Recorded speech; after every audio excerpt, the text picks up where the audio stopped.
Hello, and this is Alertwolf here to bring you my second DC Nation review of the day, and it feels good to say that. And this one is going to be Young Justice.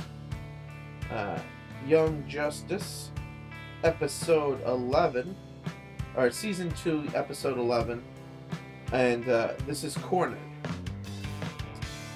So, alright, and you know, I said it a little in the Green Lantern one. I'm super excited to be back doing Young Justice again. I'm glad it's back from its hiatus, and you know, let me just jump right into it. So, this episode is all about Despero. At least half of it is. Despero crashes the DCU, basically, or crashes Earth looking for some champions to fight, but that he's aware that the Justice League themselves, the big dogs, aren't around, like Superman and whatnot. And so, but there are plenty of champions for him to challenge. And the other thing going on is the Black Canary.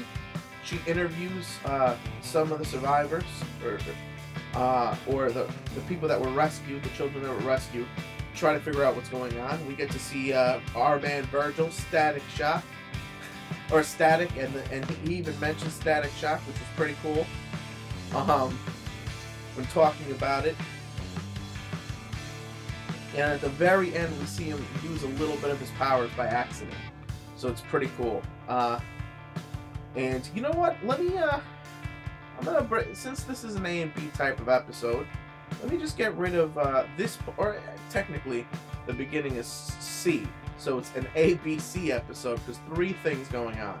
The other thing going on is a jousting match, verbally, between the Reach and specifically Captain Atom, but basically the Justice League.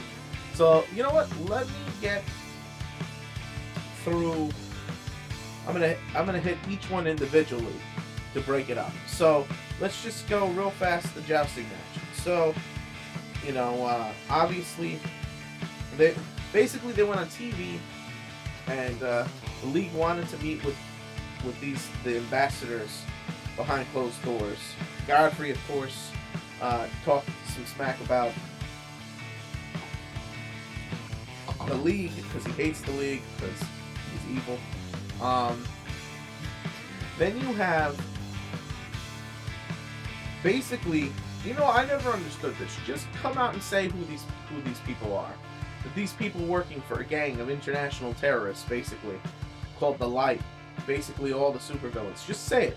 Just come out and say it. But because they're more playing things to the cuff, the Reach has been able to undermine them, talking, you know, the whole way through, spilling some beans about being, you know, their underwater attack and stuff like that, because they saying at first they come off more credible, which makes them look back to the secretary or the ambassador. I forget who that guy was, the fat guy. All right, and then I'll get back to the end of that story in a minute. The other thing, again, you had Black Canary was interviewing everybody. You have the Blue Beetle and Impulse there talking. Blue Beetle was worried that Impulse would say something about, you know, what's going on. Impulse goes, listen, I don't know what exactly turned you bad, man, but it's my job to keep you feeling the mode, man, so we're gonna play this close to us, keep it a secret. And of course, Beetle's like, the Scarab is like, great, he did the right thing, now let's terminate him and make sure he never changes his mind. It's like, nah, man, cut it out. You know, because again, the Terminator is giving you advice, which is, we should totally terminate him. It's a good idea if you would die now. get to the chopper. No, just a little Arnold, but nothing to do with it. Not even well. But so basically, he gets interviewed. Blue Beetle gets interviewed. Black Canary feels that he's gonna, it turns out we now know your Scarab came from the Reach, and it looks like you're gonna be our greatest. You could be the greatest weapon against him because it doesn't work. Your Scarab doesn't listen to them. He said, yeah, they would have to reset the Scarab to do it, and that would kill me. But he wants to tell him exactly what happened. He wants to tell him exactly what happened, but he can't. Alright, and now let's go into the main plot. It's the Despero time. Now, again, I left out the ending of both of these things, which happened after the Despero main plot, so there we go. Now, before Despero lands, Nightwing sets up a temporary place for the dudes that were living inside the, Mount Justice before it blew. Almost like a dorm type of thing in this old warehouse. So Superboy, Wolf, Duncan, and Megan decides not to stay there. Miss Martian. So she pretends to be her uncle and goes home and goes to his apartment to stay. And she's still very, very traumatized over what happened on the previous episode. Poor man, Duncan, I feel for you, dog. Poor dude's like, nah, man, I ain't staying in this dump.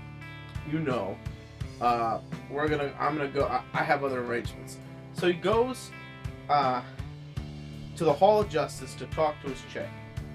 And he's like, listen, babe, I need to stay with you. This place was a dump. And the poor guy, man, he just loves his chick, but she has moved on without him, and she basically,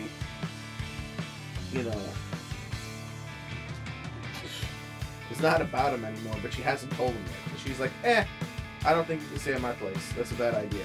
And so he got shot down. Before any of this gets resolved, Despero attacks and seals off the base. Now, Superboy's there. Miss Martian is there.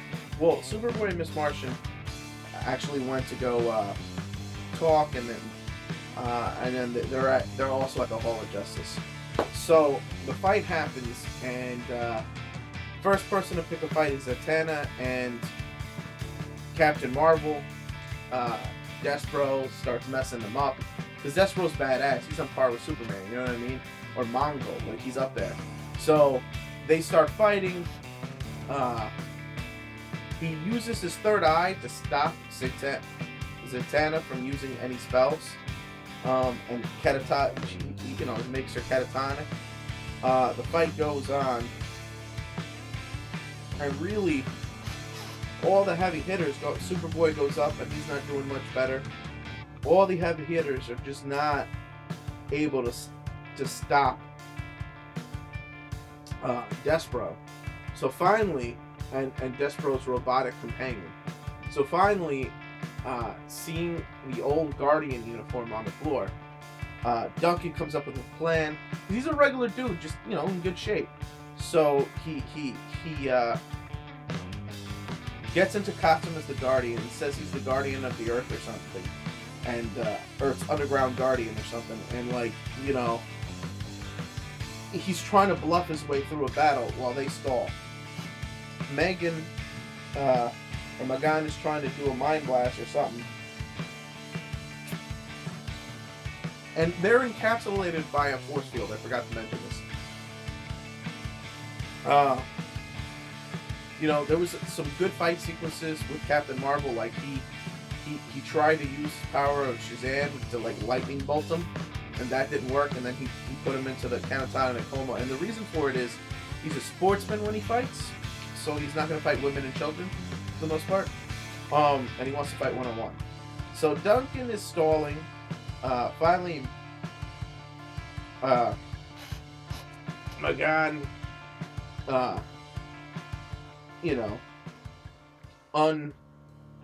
starts to reach the others and to make them uncatatonic, and she's able to beat, and they're able to beat Despero. So Despero goes down,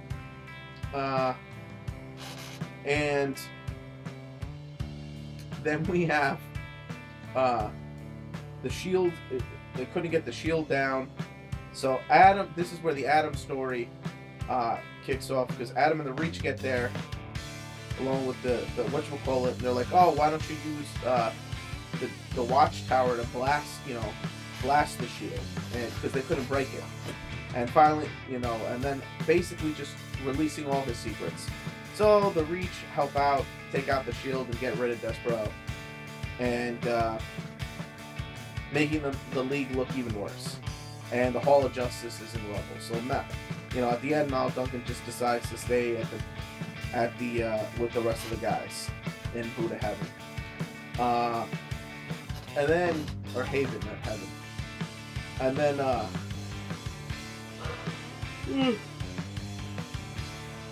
there's stories into the last story goes in because Adam's making a report to the rest of the people who are doing to like Black Canary and the rest of them what happened. He's like, yeah, what could I do? And then Blue Beetle walks in, and Impulse tries to stop him from saying what he's going to say. Blue Beetle's like, listen, the reason why Impulse came back is because at some point in the future, I'm going to betray the human race, and it's going to lead to the Reach Apocalypse. So I want you to get the Scarab off of me, and because that's a future I can't live with. And that's your episode. Great episode, great fights. I dug it, and Despero had a cool little remodel there. So I'm gonna give this episode 3.5, maybe a 4, because I dug the fights. You know what? 3.5. It wasn't a 4. So a 3.5 out of 5. It was a very good episode, which I enjoyed immensely. And I can't, this series is so good. It's just so good. And it's funny because, the original Justice League was so good. And, this is really like the next level of how good this is, I think. And the episode after this is called True Colors. I don't know what it's about, but it's gonna air next week. The occurring subplots are pretty good. I can't wait to see what happens to the rest of the JLA. I can't wait. I can't wait to learn what happened to Aquaboy after his mind was shredded. Or Aqualad, not Aquaboy. It's just, the Reach and Blue Beetle, and I love Blue Beetle. So there's a lot of good storylines that they're interweaving here, and the fact that I'm going to see Static soon, so that's great because I always liked Virgil as a character.